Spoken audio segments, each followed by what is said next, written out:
La ciencia es el futuro. Sin ciencia no hay futuro. Hola amigos, soy Modesto Montoya, director y conductor del programa Encuentro con la Ciencia que pasa por cienciaperú.tv. Este programa está dedicado a promover la educación, la ciencia, la tecnología y la innovación en el Perú y también, ¿por qué no?, en el mundo, a través de entrevistas de los protagonistas del conocimiento, de la ciencia, de la tecnología. Y hablando de ciencias, debemos decir que son todas las ciencias, el conocimiento de la naturaleza en todas sus expresiones. Y en este caso, estamos con el historiador José Carlos de la Puente, egresado de la Universidad, de la Pontificia Universidad Católica del Perú, para ser exactos, y profesor en la Universidad de Texas de Historia Latinoamericana. ¿Cuál es el tema de hoy? Está relacionado con el 12 de octubre, que es, como ustedes saben, el descubrimiento, entre comillas, descubrimiento de América, porque los descubridores fueron aquellos que llegaron hace 17.000 años por allí, y la llegada también, por supuesto, de una nueva forma de producir, de economía, de relaciones sociales, etcétera. Pero además está relacionado con el Premio Nobel de Economía de este año. Hay tres economistas que han ganado el premio porque estaban explicando por qué fracasan los estados, ¿no? Y habla allí que hay justamente de lo que estamos hablando ahora. Las colonias europeas fueron correas de transmisión de una cultura, de una manera de relaciones humanas y sobre todo de producir económicamente, etcétera. Y señalan los premios Nobel que ha sido fundamental esto para que los países de hoy sean desarrollados o no. Y claro, algunos países han persistido en esa forma que recibieron de vivir y están en la pobreza, otros han cambiado. Y es por eso, en primer lugar, agradecemos al profesor José Carlos de la Puente. ¿Cómo está usted, doctor? ¿Qué tal? Buenas noches, doctor Montoya. Muchas gracias por la invitación. Muy contento de estar en su programa. Bueno, como decía entonces, los premios Nobel nos dicen que eh, las colonias han sido para ellos un motivo interesante, un material de estudio para ver cómo se desarrollan los países colonizados. Y una de las preguntas que siempre nos ha eh, provocado curiosidad es cómo vivían los españoles justo antes de venir acá al Perú, en especial, América Latina en general, claro.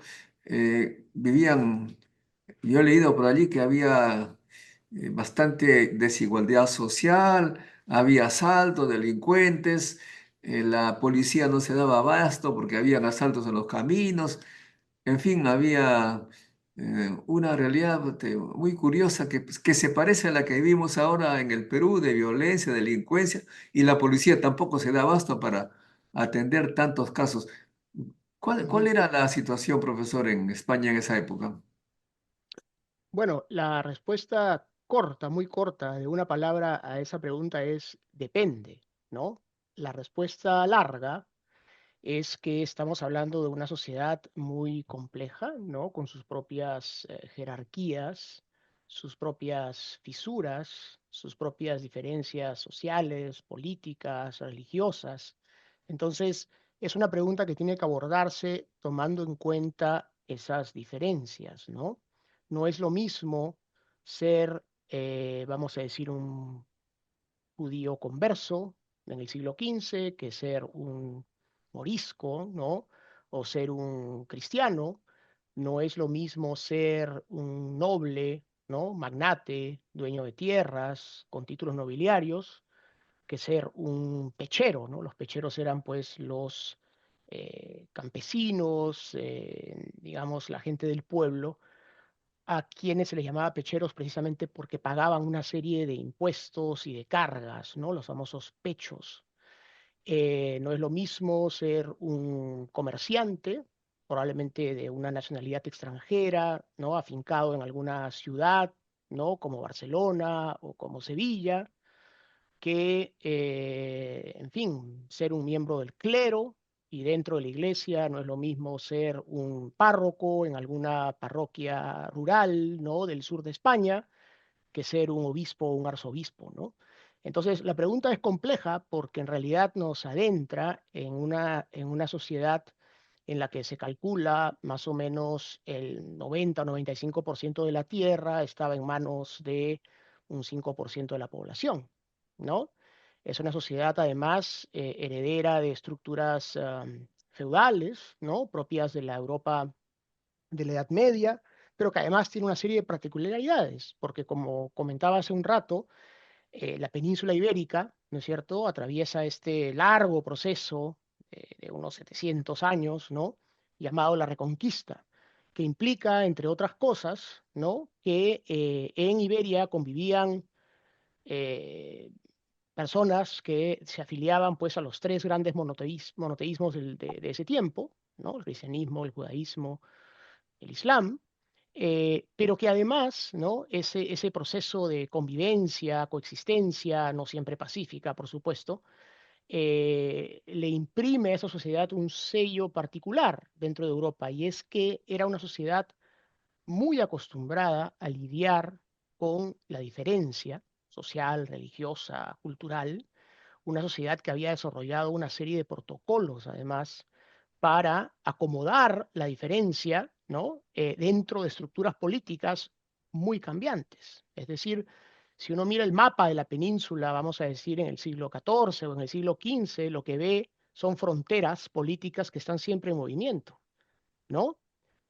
Porque diferentes partes de la península van a estar bajo control cristiano o musulmán, dependiendo de la época, ¿no? Los territorios, los reinos, etcétera, van a cambiar de manos hasta culminar, ¿no?, con la famosa toma de Granada en 1492, precisamente el año en el que Colón llega a las islas del Caribe, ¿no?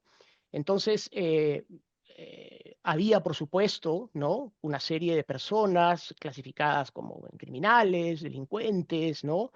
Eh, Conforme nos acercamos a 1492, los reyes de Castilla y de Aragón, que se han unido en matrimonio en el 78, ¿no es cierto?, la famosa unión de coronas, empiezan a desarrollar una serie de instituciones, por ejemplo, la Santa Hermandad y otras, para controlar a estas poblaciones, vamos a decir, fuera de la ley, fuera digamos, de las normas sociales de su tiempo, ¿no? No olvidemos la Inquisición, ¿no?, que es, digamos, introducida en España precisamente por los reyes católicos para lidiar con otros tipos de crímenes, ¿no?, asociados con la fe, que van, digamos, como digo, añadiendo a este, pues, mosaico muy complejo que era Iberia, ¿no?, España y Portugal. España todavía no existía como tal, eran, digamos, varios reinos, ¿no?, unidos a través de alianzas matrimoniales de nobles.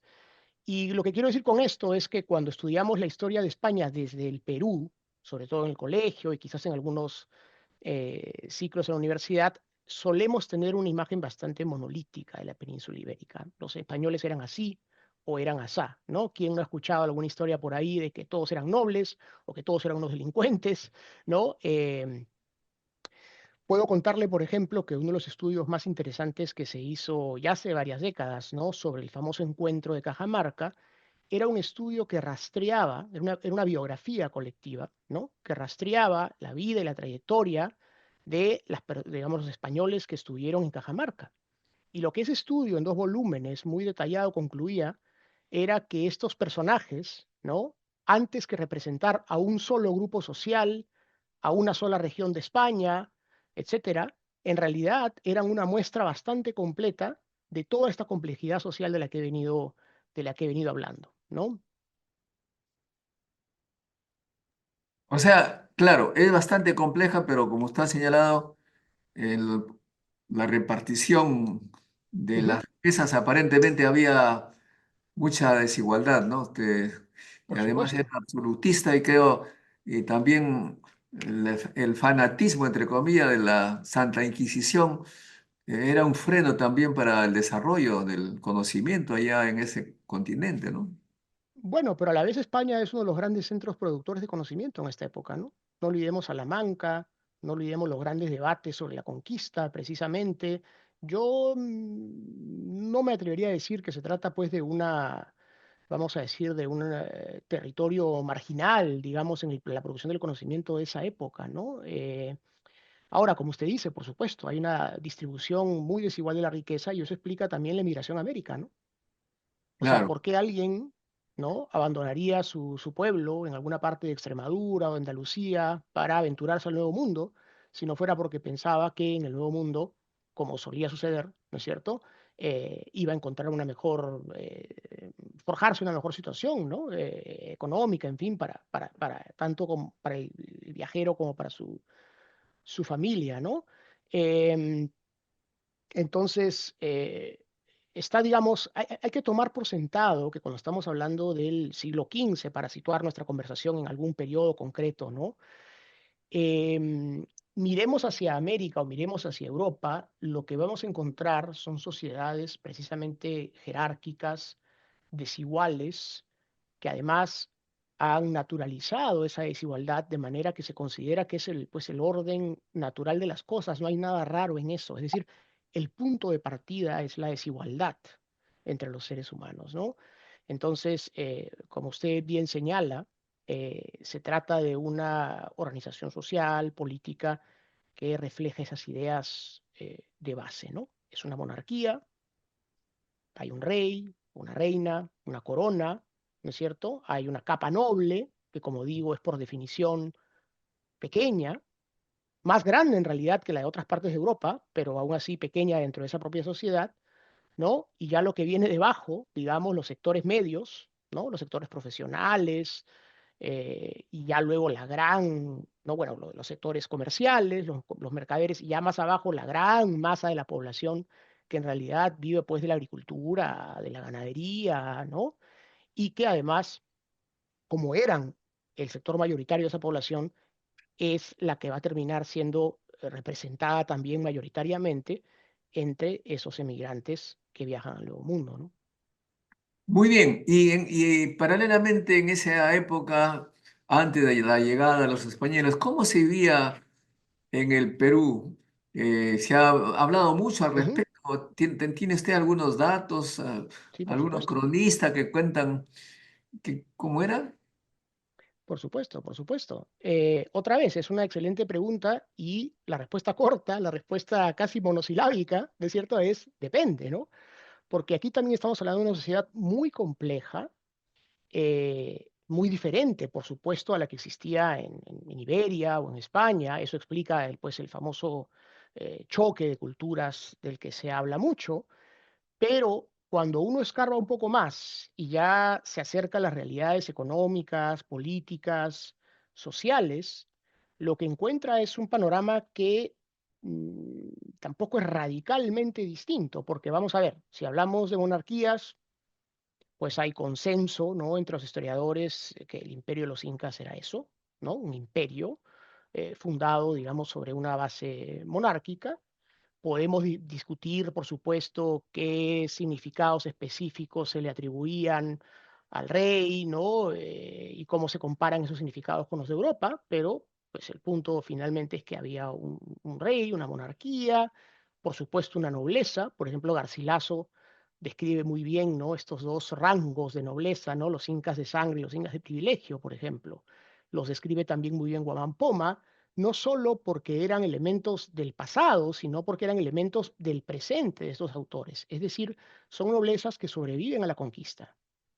Por supuesto, se alteran, se modifican, incorporan una serie de elementos propios de las noblezas ibéricas, pero estaban ahí cuando escribió Garcilaso o cuando escribió Juan Poma.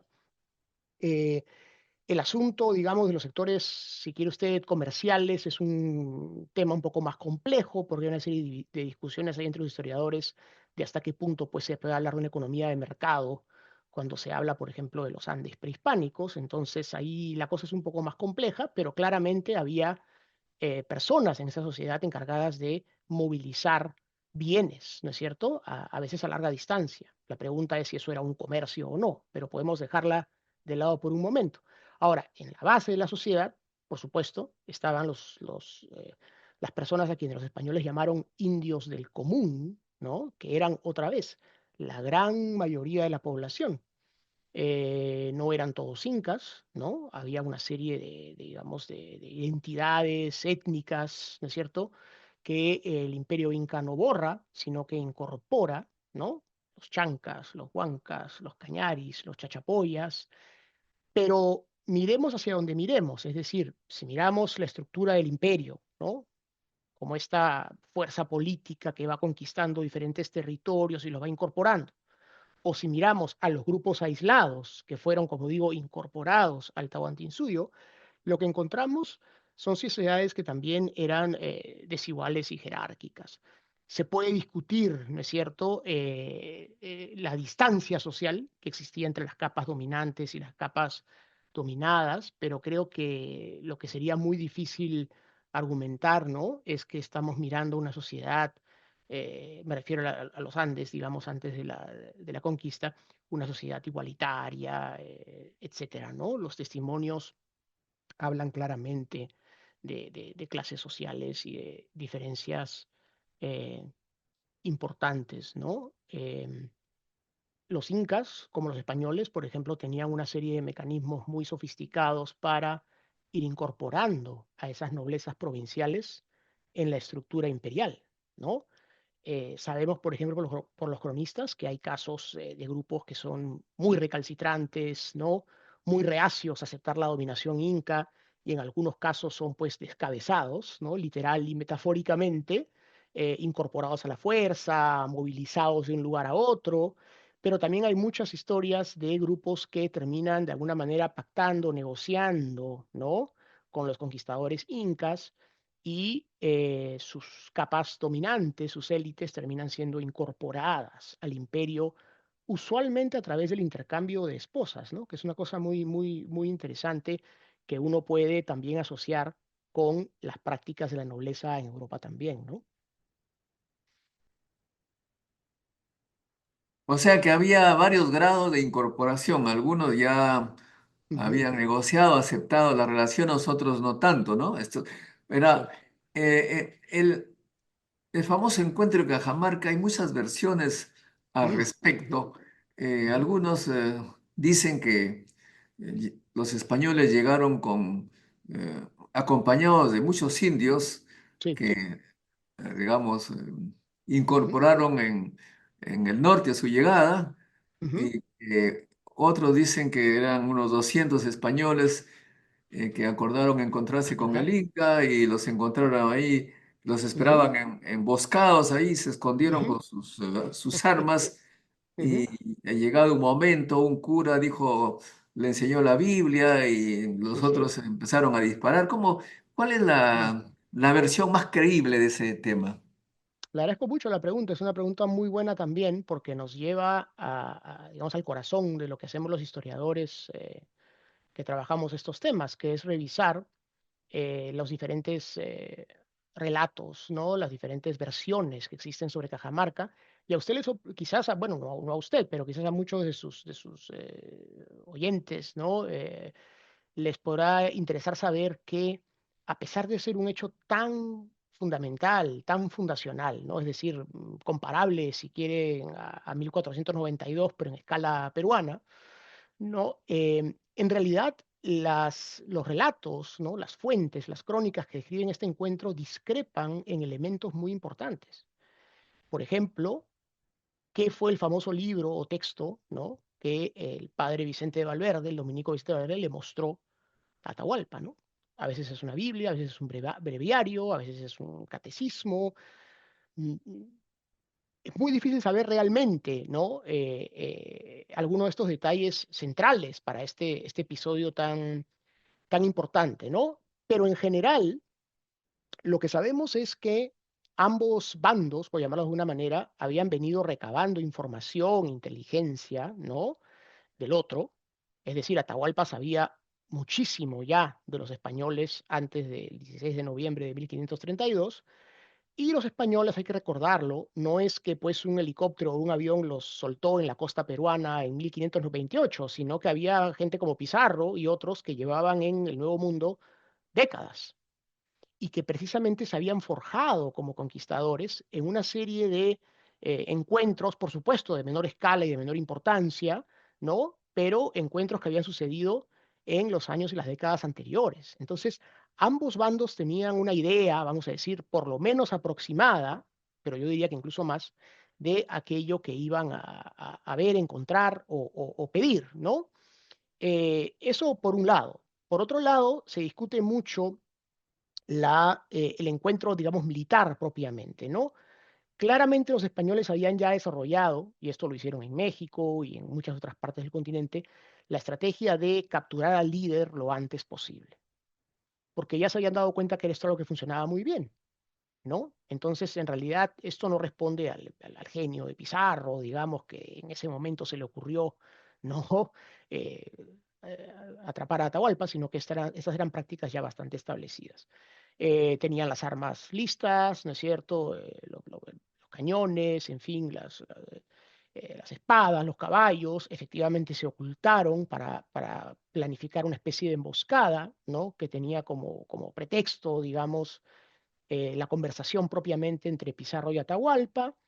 Se sabe de este famoso episodio en que Atahualpa pues tira el libro, sea el que haya sido, ¿no? Al suelo y dice algo así como, bueno, este Dios del que tú me hablas a mí no me habla, ¿no? Esa es una de las versiones, ¿no? Que él se lleva el libro al oído y dice, bueno, aquí nadie habla, ¿no? Y tira el libro y ahí es cuando Valverde da la señal, ¿no? Que ya estaba más planificada de lanzarse al ataque. Pero lo que se ha discutido mucho es qué hacía Atahualpa ahí y por qué Atahualpa no había, de alguna manera, pensado, ¿no? En que algo así podía suceder.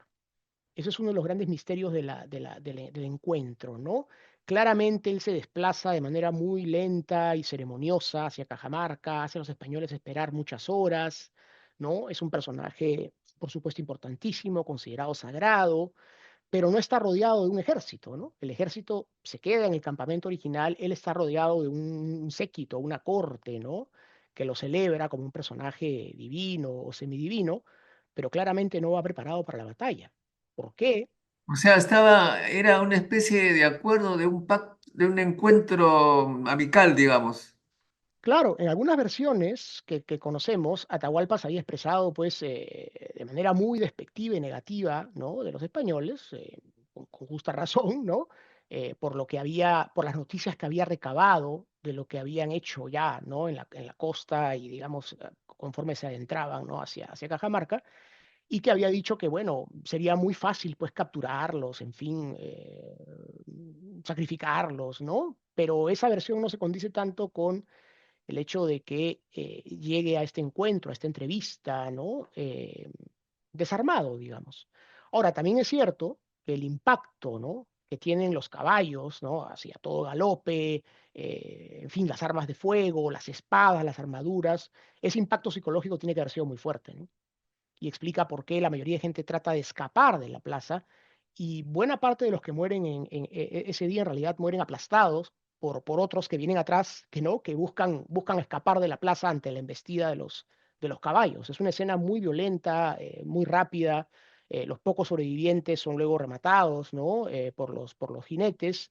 Nadie duda, digamos, de la violencia del incidente. Lo que, como digo, queda un poco en duda es qué explica esta actitud eh, de Atahualpa. Quizás pensaba pues que iba a ser en fin, una conversación, no lo sabemos, no lo sabemos claramente, ¿no? Ahora, usted también menciona un punto muy importante, ¿no? En las versiones, sobre todo españolas de este evento, los españoles, que se llaman así símbolos cristianos, siempre se presentan como si estuvieran pues solo ellos ahí, ¿no? Pero lo que sabemos ya por investigaciones que se vienen haciendo hace un tiempo es que en realidad estas expediciones de conquista rara vez y solamente al comienzo, ¿no es cierto?, estaban solas. Rápidamente, ¿no? Se proveían de intérpretes, en fin, cocineras, sirvientes, rápidamente trataban de pactar, ¿no es cierto?, con los grupos más amigables, quizás más abiertos a esa presencia extraña, y en muchos casos, ¿no? Este tipo de alianzas desembocaban en una serie de, vamos a decir, ejércitos, ¿no es cierto?, mixtos, es decir, que incluían españoles, pero también a muchos miembros de grupos indígenas, ¿no? No es fácil encontrar esa información porque, claro, en los relatos celebratorios de esta conquista y de esta derrota de Atahualpa, ese tipo de apoyo suele ocultarse, ¿no? Pero cuando uno ve otros documentos, sobre todo escritos con posterioridad, empieza a aparecer esta información, ¿no? Que nos demuestra que a esos 168, ¿no? españoles hay que sumarles un grupo indeterminado, ¿no? De aliados indígenas que por una razón u otra, ¿no? Estaban ahí para cerciorarse de que Atahualpa fuera derrotado. Piense usted además que Atahualpa estaba en medio de una guerra, ¿no? Había, Acababa de ganar aparentemente la guerra con su hermano. claro, todo indica que ya la suerte estaba echada, como decían los romanos, ¿no? En favor de Atahualpa, pero el bando de Huáscar todavía contaba con muchos simpatizantes, con muchos aliados, que son los que los españoles van a ir encontrándose en el camino, ¿no? Y que en muchos casos le van a hacer la guerra. Ahora, así como hay esos grupos aliados con Huáscar, así como hay esos grupos que rechazan la invasión española, hay otros que se alían con ellos, ¿no? Como digo, por diferentes razones. Y lo interesante aquí es que conforme uno va afinando el análisis, lo que ve es que este tipo de fracturas, ¿no? En las sociedades indígenas se producen a veces en un mismo grupo, a veces en un mismo cacicazgo, en un mismo pueblo, ¿no? Leí hace no mucho, por ejemplo, un documento sobre la zona de Huarochirí que describía, ¿no? No es un documento, digamos, no es una crónica, no es un relato de la conquista, es un documento judicial, pero es un documento que describía los acontecimientos de la conquista y la llegada de Pizarro a estas tierras, dice el documento. Y lo que el documento cuenta es cómo en esta misma localidad, ¿no es cierto?, en la cuenca del Rímac, en realidad los ayllus, ¿no?, los diferentes grupos parentales, están divididos. Y hay unos que deciden hacerle la guerra a Pizarro y a sus aliados, y por ejemplo, se suman al famoso cerco de Lima, ¿no? Pero hay otros que rápidamente viajan a Cajamarca a, dice el documento, ¿no? A darle la obediencia a Pizarro y a su majestad. En fin, eso ya es una lectura quizás posterior, pero claramente nos demuestra cómo en una misma localidad encontramos este tipo de decisiones políticas, ¿no? ¿Y por qué no? O sea, si ya uno lo piensa así, estas personas no tenían una bola de cristal que les permitiera saber cómo sería el Perú en 1580 o en 1600, ¿no? Estas personas están respondiendo a las circunstancias de su momento. Y en esas circunstancias queda claro que algunos ven ventajas y otros ven desventajas, ¿no? Algunos ven la necesidad de aliarse con estos invasores poderosos y otros ven más bien la necesidad de mantenerse escépticos, distantes o incluso de atacarlos violentamente, ¿no? Dicho sea de paso, solo para cerrar esta parte, esas mismas actitudes, ¿no? Ese mismo rango de actitudes se puede encontrar también entre los líderes incas de ese tiempo, ¿no? Ahora, un poco como físico, Ujú, nosotros razonamos ujú, en la situación económica, en la alimentación, en la talla de la ujú, gente, ¿no? ujú. Y de acuerdo a un cronista, supongo ha sido el que estaba allí en el encuentro, Sí. eh, señala, describiendo a Atahualpa como alguien imponente y bien formado, dice, lo Ujú, que, lo que sugiere que tenía una estatura relativamente alta para los estándares de esa época. En esa época, la talla promedio de los españoles iba más o menos alrededor de 1,65 m y un poco menos. ujú. Eh, Quiere decir que la alimentación de ambos países era más o menos similar en proteínas, en cosas Sí, nutritivas, ¿no? sí, o sea, hay que recordar que en realidad es solo a fines del siglo XIX, ¿no? Que se altera ya dramáticamente la talla, digamos, promedio en diferentes partes del mundo. Esto en parte, digamos, por cuestiones alimenticias, como usted dice, también por razones médicas. Pero en el siglo XV, en el siglo XVI, las diferencias no parecen haber sido tales porque, así como hay este tipo de testimonios que usted menciona, ¿no? Em, También es cierto que las fuentes suelen omitir es decir, no hay menciones particulares a una talla, digamos, muy superior o muy inferior, lo que me hace pensar que en realidad no era un factor que llamara mucho la atención. Hay, por ejemplo, muchas menciones a la ausencia de vello facial, por ejemplo, en los hombres, ¿no? Claramente eso es algo que los españoles están pensando, ¿no? Porque se modelan, digamos, a sí mismos y se ven un poco, no en el espejo, sino al revés, ¿no? Ven una especie de imagen invertida que les sirve luego para hacer una serie de conclusiones sobre las poblaciones nativas que van encontrando en los Andes, ¿no? Pero claro, ambas sociedades, ambas civilizaciones, ¿no? Habían basado su alimentación en una serie de cultivos, no muchos en realidad, ¿no? Un puñado de cultivos realmente que son los que sostienen la alimentación en ambos lados del océano. Es decir, la agricultura pues tenía miles de años ya para ese tiempo, ¿no? Y como ya muchos han dicho, los europeos se habían beneficiado, ¿no? De una serie de cultivos, de técnicas agrícolas desarrolladas en otras partes, digamos, del viejo mundo, ¿no? Pero que eventualmente habían llegado a, digamos, el extremo, ¿no? Occidental del continente para el momento del encuentro. Otra cosa que es interesante mencionar es que, por supuesto, ¿no? En los Andes estaba el maíz, estaba la papa, la quinoa, pero una de las aspiraciones originales, digamos, de muchos de estos emigrantes europeos, que luego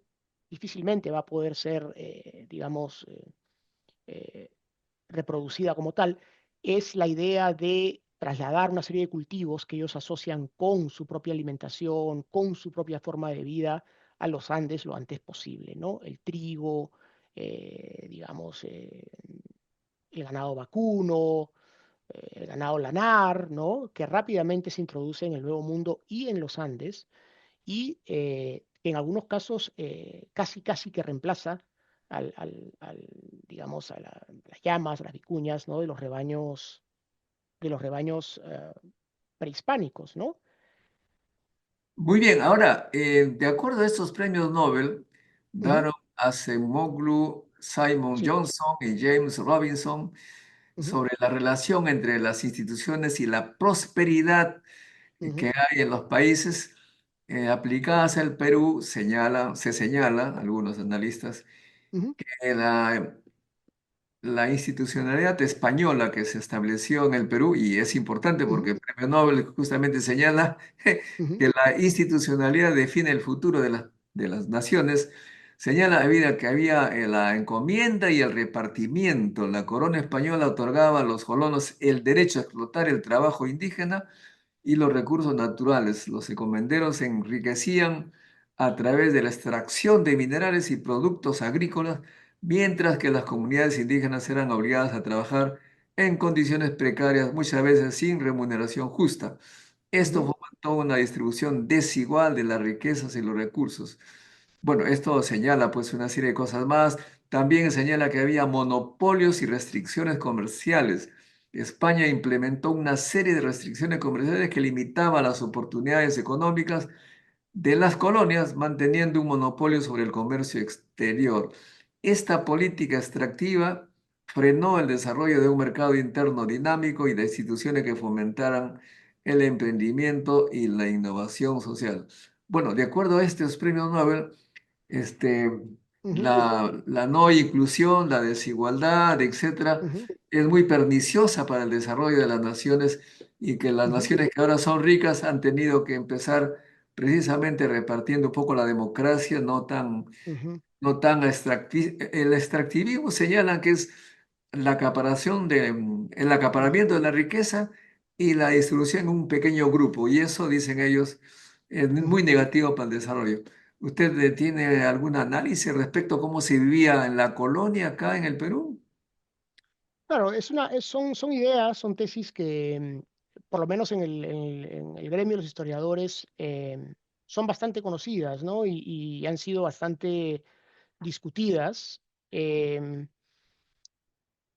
Habría que ver por dónde se comienza, pero claramente hay una relación, una correlación quizás incluso, ¿no? Entre el enriquecimiento de ciertos sectores y de ciertas regiones, de ciertas organizaciones políticas y el empobrecimiento de otras. Es decir, em, se trata de un sistema mundial, ¿no es cierto?, de desarrollo capitalista que comienza, en fin, se discrepa exactamente cuándo, pero claramente en el siglo XVI, que es el tiempo que estamos cubriendo, eh, viene ya desarrollándose, ¿no? Y que implica que estas diferentes regiones, para tomar el caso, por ejemplo, de España y de los Andes, se van a relacionar entre sí, pero de manera muy desigual, ¿no? Eh, Hay una serie de ideas económicas en ese momento, ¿no? Que asociadas al mercantilismo, asociadas a la acumulación de minerales, ¿no? Particularmente del oro y de la plata, la extracción de recursos, por supuesto, que se consideran, pues, digamos, la base de la riqueza de las naciones, ¿no?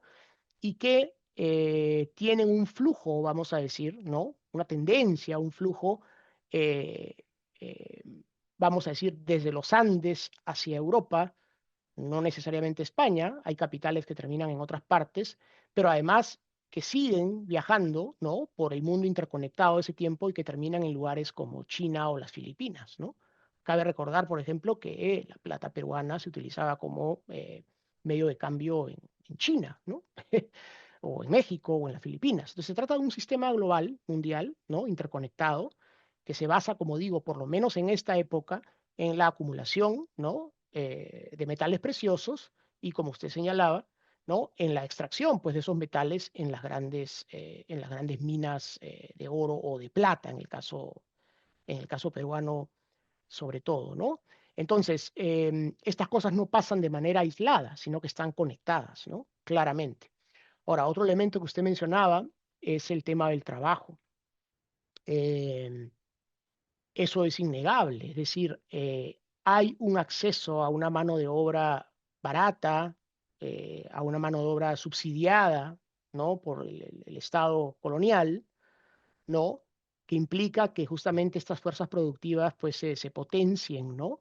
Porque la inversión, ¿no es cierto? Es una inversión de capital, ¿no? Yo qué sé, un ingenio para moler metales, cosas así, pero la inversión en trabajo es mínima, ¿no? Porque una de las premisas, ¿no? De la sociedad colonial es que, como se trata de sociedades conquistadas, ¿no es cierto? Esas sociedades debían un tributo al rey. Esto es algo que, como yo mencionaba al comienzo, estaba perfectamente instaurado en Iberia, se aplicaba, digamos, por ejemplo, entre cristianos y musulmanes, y estas prácticas, estas lógicas, ¿no? Se transmiten al Nuevo Mundo y se aplican, en el caso del Nuevo Mundo, a los llamados indios. ¿Qué quiere decir esto en concreto? Que si una persona era definida en esta sociedad como un indio del común, sobre todo un hombre entre 18 y 50 años, o 16 si ya estaba casado, esa persona sería, digamos, objeto de una serie de exacciones, ¿no? El tributo, que se podía pagar en dinero, se podía pagar también en especie, pero además el trabajo forzado. Y ese trabajo forzado tenía diferentes caras, diferentes modalidades, pero se trataba básicamente de ofrecer mano de obra barata, no gratuita, ¿no? Pero muy barata, a mineros, hacendados, estancieros, oficiales de la corona, en las ciudades, en el campo, y que de alguna manera movían pues la economía. Hay otras partes del Imperio Español en América que dependen de manera mucho más directa del trabajo esclavizado de los africanos y de sus descendientes. Por supuesto, la esclavitud existía también en el Perú y era un factor muy importante de la producción, pero era, comparativamente hablando, menos importante que en otras regiones, precisamente por la abundancia de mano de obra nativa y por su, digamos, costo, pues, bastante reducido, ¿no? Entonces tenemos que imaginar una economía, como digo, extractiva, ¿no? Que depende de manera muy importante de la extracción de plata, en el caso de los Andes, y cuyo correlato, como digo, es un sistema de mano de obra eh, barata, forzado, que además se combina en algunos casos con mano de obra asalariada, pero como digo, de un bajísimo costo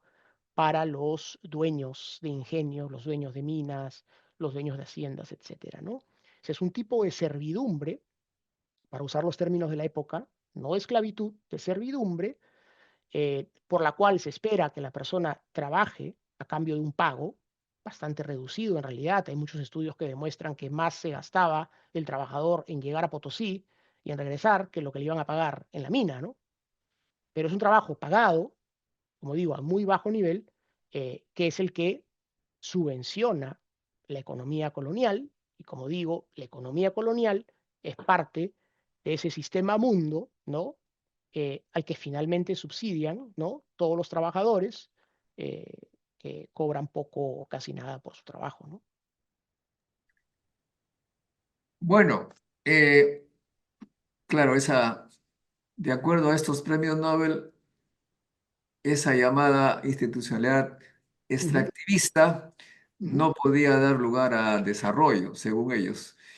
Que para que haya un desarrollo tiene que haber una democracia y ujú, que todos tengan la oportunidad de explotar su creatividad, su espíritu innovador, claro, claro. repartir sus riquezas como ellos pensaban, pero el Claro. centralismo y el extractivismo es al revés. Yo tomo la riqueza y me la Sí, reparto como creo conveniente. Pero luego claro, dice, pero déjame hacer un punto rápido sobre eso, ¿no? Que es importante para completar un poco el cuadro histórico aquí.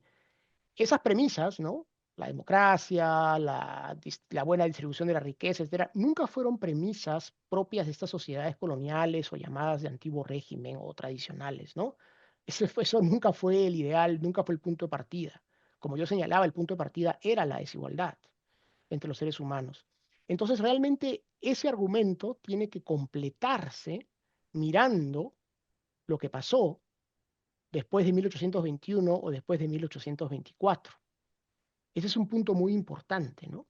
Porque la monarquía finalmente colapsa, ¿no? Es reemplazada por un sistema político de tipo republicano, representativo, que sí tiene esas premisas, ¿no? En la base. no, no, sí, está claro, pero precisamente lo que señalan Ujú, es que la economía peruana durante la colonia sí, y después de la independencia ujú, se ha basado en gran medida en la extracción de recursos naturales por como supuesto. la minería, una actividad que fomenta una estructura económica dependiente y vulnerable a los ciclos de precios internacionales. Esta Claro, dependencia ha limitado la diversificación económica y el desarrollo de sectores productivos innovadores. O sea que la República no cambió la forma ujú, de producir riqueza, no cambió las relaciones ujú, entre los grupos sociales ujú, y según la tesis de estos señores, eso no permite un país desarrollado. Pero ha habido las colonias también que en otros países han ujú, llevado otro modelo y que sí ha dado como lugar ha dado lugar a desarrollo más o menos decoroso. Esto dice, en resumen, las instituciones instaladas por la colonia española en Perú, al ser principalmente extractivistas y diseñadas para beneficiar a una élite, han dejado un legado de desigualdad y debilidad institucional que afecta al desarrollo económico del país hasta la actualidad. Las teorías de Acemoglu, Johnson y ujú, Robinson sugieren que para superar esos desafíos es crucial fomentar la creación de instituciones más inclusivas que promuevan la participación amplia y equitativa de todos los sectores de la sociedad. ujú. Bueno, ese es más o menos lo que... Sí, no, estamos de acuerdo, ¿no? Claro, ya nos estamos moviendo fuera del campo de la historia, ¿no? Para No, tratar de no, pensar, claro. No, no, tratar de pero pensar, digamos que es sí, una prolongación de la por historia, ¿no? Es supuesto, un quiebre, por así. supuesto. Claro, precisamente es pensar el futuro desde la historia, sin duda, ¿no? Y es algo con lo que yo no podría estar más de acuerdo, ¿no? Efectivamente, hay una trayectoria ahí que tiene que ver con la instalación, ¿no? De las bases económicas, ¿no? De un territorio que ya luego van a ser muy difíciles de cambiar. Porque además, si uno mira, por ejemplo, la historia del guano, ¿no? En el siglo XIX, o en fin, del salitre y de tantos otros recursos, ¿no? Que finalmente terminaban pues siendo exportados a Europa, lo que uno ve es la continuación de ese viejo modelo, ¿no?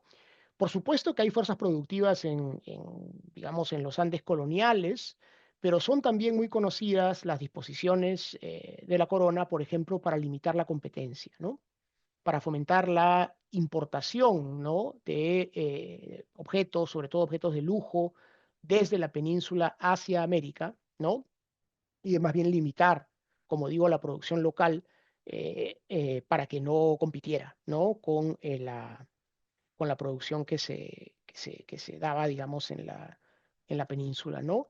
Pero claro, efectivamente, si miramos al siglo XVI, al siglo XVII, al siglo XVIII, es imposible explicar la sociedad colonial, ¿no? Sin mirar, como decía hace un momento, la relación que hay entre ese extractivismo, que usted ha descrito muy bien, ¿no? Y la mano de obra, ¿no es cierto? Forzada, semiforzada, que subvenciona a un sistema económico, digamos, basado en el intercambio de plata, estoy simplificando aquí un poco, ¿no? Pero en el intercambio de plata por una serie de objetos suntuarios, digamos, no de primera necesidad, que son consumidos principalmente por las élites.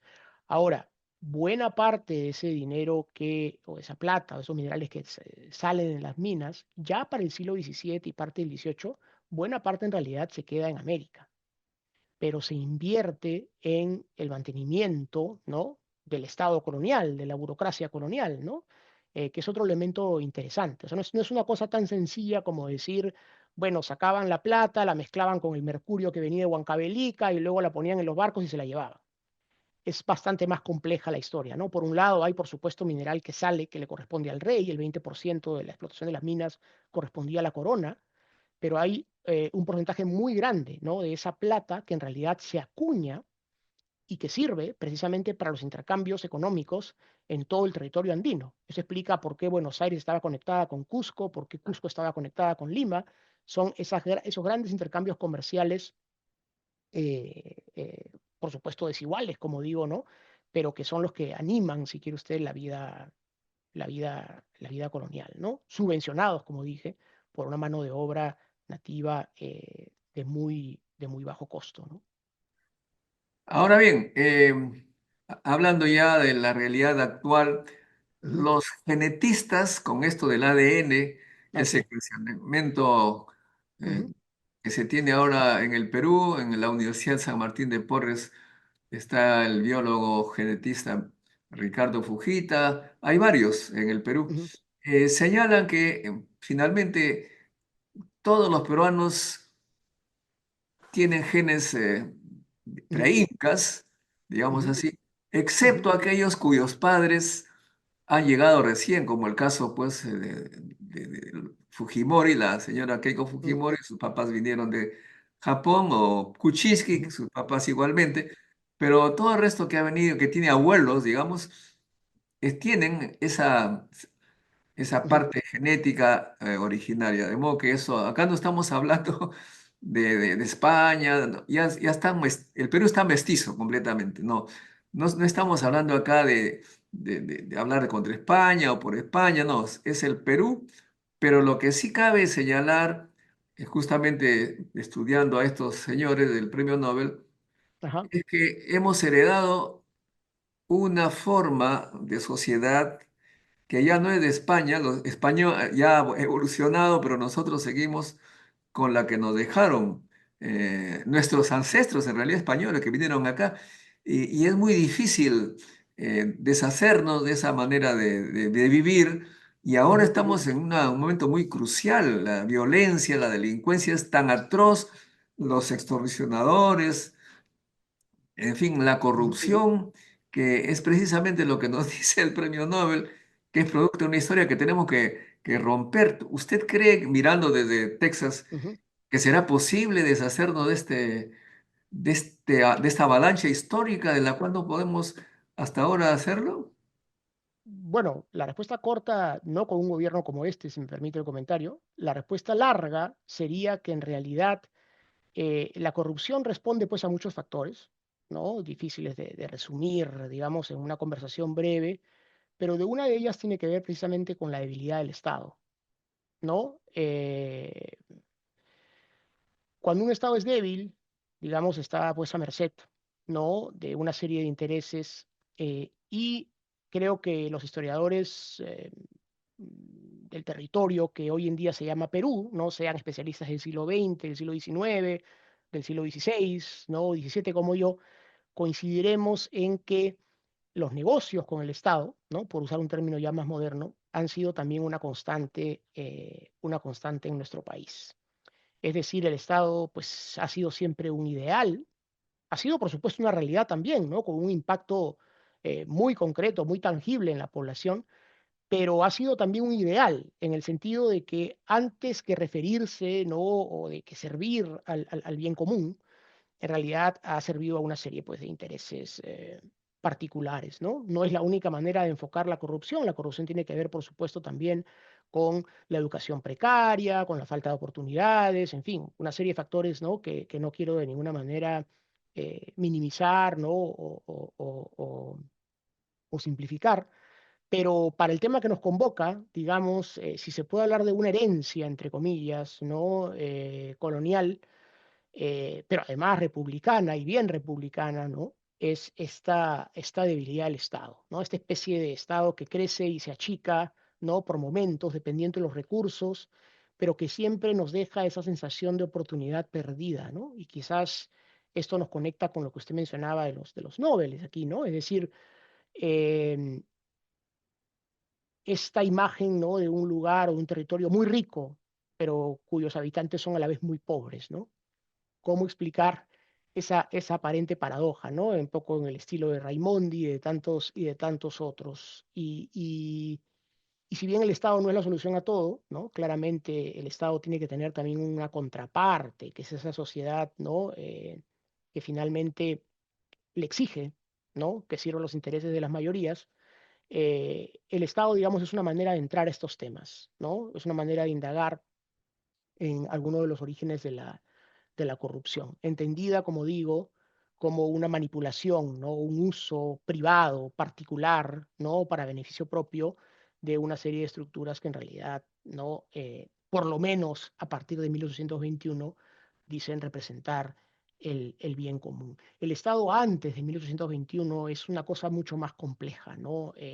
Hay, por supuesto, un ideal de justicia, hay, por supuesto, un ideal limitado de redistribución, que sería muy, muy complejo discutir ahora, pero como digo, ¿no? El punto de partida de esa sociedad colonial siempre fue ese encuentro entre conquistadores y conquistados, ¿no? Entre colonizadores y colonizados. La historia es mucho más compleja, pero las metáforas políticas siempre parten de esa distinción fundamental. Y eso explica por qué, solo un poco para cerrar este comentario, esos pecheros de los que hablábamos al comienzo, ¿no? Esos españoles del común, ¿no? Que eran el 90% de la población de Iberia, cuando se trasladan al Nuevo Mundo, lo primero que hacen es dejar de pagar esos pechos y dejar de pagar esos tributos, ¿no? Es decir, ¿por qué? Pues, ¿no? Y eso se justifica, se racionaliza, ¿no? Precisamente porque representan al sector conquistador, colonizador, ¿no?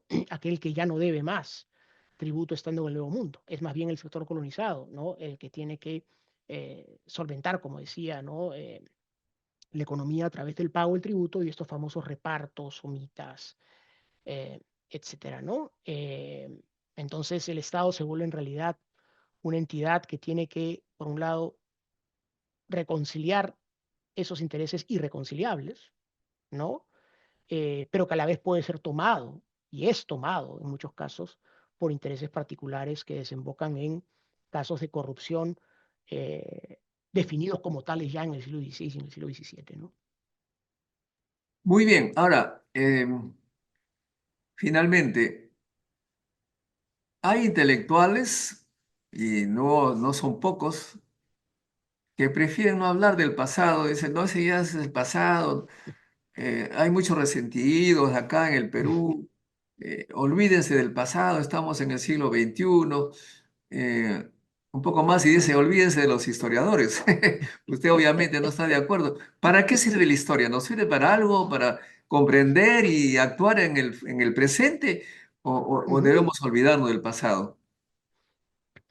Pues la historia es sobre todo, ya que estamos en un programa además dedicado a la ciencia, ¿no? La historia es sobre todo un método una vía, un camino hacia la verdad.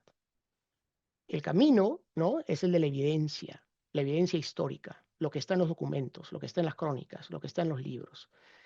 Incluso si uno, como yo le digo a mis alumnos aquí, ¿no? Incluso si uno se olvida mañana de 1492 o de la reina Isabela o del Inca Huayna Cápac, lo que queda, lo que debe quedar es precisamente esa capacidad crítica, ¿no es cierto?, de poder discernir la información que tiene, ¿no?, en la base una serie de evidencias, de razonamientos sólidos, de aquella que en realidad es pura especulación, pura opinión, pura fantasía, ¿no? La literatura, muy bien, la fantasía para la literatura, pero para la historia nosotros nos ceñimos a la interpretación, ¿no es cierto?, de los documentos y las evidencias. Entonces, en un nivel muy básico, la historia es eso, es un antídoto, ¿no es cierto?, contra, eh, contra la credulidad. Es un antídoto contra, ¿no?, una actitud que no puede diferenciar aquello que parte de un razonamiento válido, de una serie de evidencias, de aquello que es puro invento, pura opinión. ¿No? Esa sería, digamos, la primera parte de mi respuesta. Y la segunda parte de mi respuesta es que si bien la historia no se repite, si bien la historia no sirve para ver el futuro, la historia es uno de los caminos más seguros para entender cómo hemos llegado a donde hemos llegado y por qué, ¿no? Es el punto de partida, en realidad, de cualquier análisis del presente.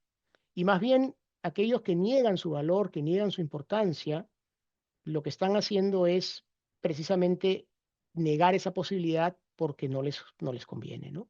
Porque simplemente eh, no se condice con una visión del mundo, ¿no?, del Perú, del presente o del futuro, que en realidad no se basa en las evidencias, sino, como digo, se basa en las creencias, ¿no? Muy interesante, bueno, le cuento una cosa más o menos personal. Yo tengo ya 76 años, imagínense. Entonces, puedo decir con toda certitud que mis recuerdos Mm, entrelazan con lo de mis ancestros, justamente que mm, vivieron el ujú, proceso de la colonia a ujú, la república. mm, Mi abuelo, cuando yo era muy niño, viajaba a la capital de la provincia, Otusco, soy de La Libertad, sí, Otusco, pueblito de ujú, Salpo. ujú, Vivíamos en el Apu Mayor de esa región, y se iba mi abuelo a hacer juicios, a mm, defender las tierras de la comunidad. Y me ujú, traía después unas historias que me causaban estrés. ¿Qué ajá, pasaba? Nosotros vivíamos en la parte alta, y me contaba que el abuelo de él, los abuelos, los ancestros, ujú, tenían propiedades hasta muy abajo, hasta la costa casi, y ajá, bajaban en la época de lluvia, mm, enero, abril, bajaban con los animales a la costa, a los valles cerca de la costa, al potrero le llamaban, ujú, a las partes bajas, ¿no?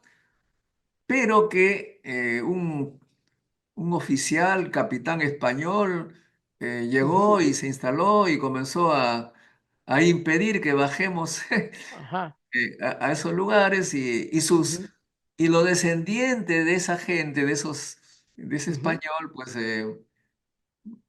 quería seguir allí, y ya claro, mis ancestros ya no podían bajar y había problemas, y se fueron a los juicios.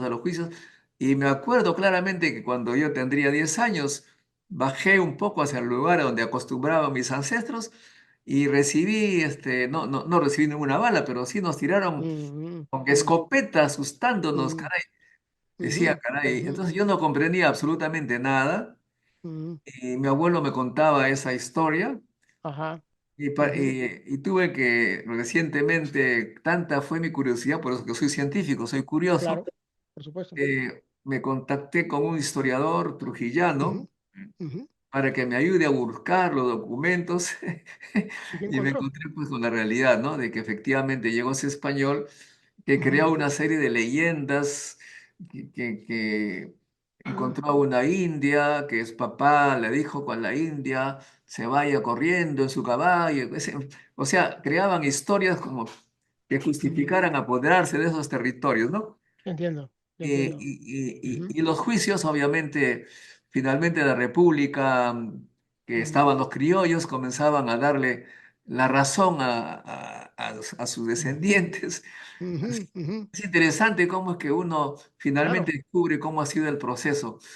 esa es Usted otra desde... definición, esa es otra ¿no? definición muy bonita de historia. La historia es ese nexo, ¿no? Entre estas historias familiares, ¿no? Que usted, digamos, bien eh, narra, ¿no? Y los procesos más amplios, es decir, entender cómo esas experiencias personales o familiares en realidad se conectan a otras fuerzas, a otras poblaciones, ¿no? En las cuales hay una serie de patrones, ¿no? De fuerzas, sobre todo muchas veces impersonales, que van condicionando las acciones de las gentes del pasado, ¿no? La historia es eso, es una manera de situarse en un contexto más amplio, en una comunidad más amplia que ha afrontado retos similares, retos diferentes.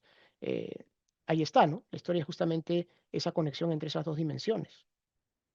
Claro, y bueno, y los resentimientos, no hay ningún resentimiento porque yo soy amigo de los descendientes de ellos y nos dedicamos a promover el turismo en la región. O sea que Ujú, ujú, finalmente nos tenemos que aceptar todos porque somos un Perú compuesto de todos. Pues aquí no hay ningún tipo de resentimiento, más bien queremos cambiar todos para que el futuro sea mejor del que estamos ahora viviendo. Ojalá que sea eso posible. Le muy agradezco bien. mucho, estimado profesor José Gracias a Carlos usted, doctor Montoya. Ha Puente, sido un gusto. y esperemos pues que sigamos en comunicación para que en otra oportunidad nos diga la visión que tienen los peruanos de las ciencias sociales como usted, la historia de la visión del Perú de hoy, qué nos Ujú, está pasando, que ujú. supongo que a usted le interesa, ¿no? De ese Por tipo de... supuesto, cómo no, Muy bien, cómo muchas no. gracias. Será A entonces ustedes, hasta muchas gracias un por la próximo invitación y encuentro por con la la ciencia. conversación. Muchas gracias. Amigos, no se olviden de compartir este video muy importante para comprender la historia del Perú y el presente y para apoyar más a la ciencia y la tecnología y la educación en el Perú. Chao, chao. Nos vemos. Hasta luego. La ciencia es el futuro. Sin ciencia no hay futuro.